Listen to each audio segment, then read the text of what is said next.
Hey guys, welcome back to Fast Fix. For today's video, I will show you how to deactivate Snapchat account.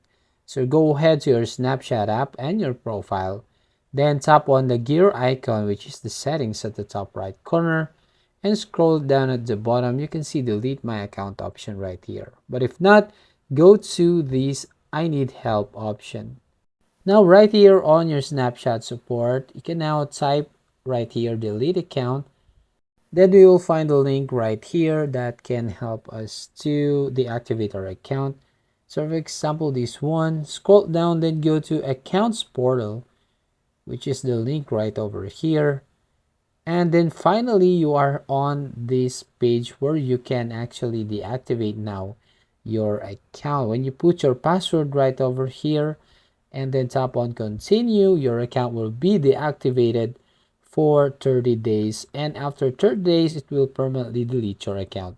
So that's it. If you find this helpful, don't forget to like and subscribe and ring the bell icon to notify you on the next video.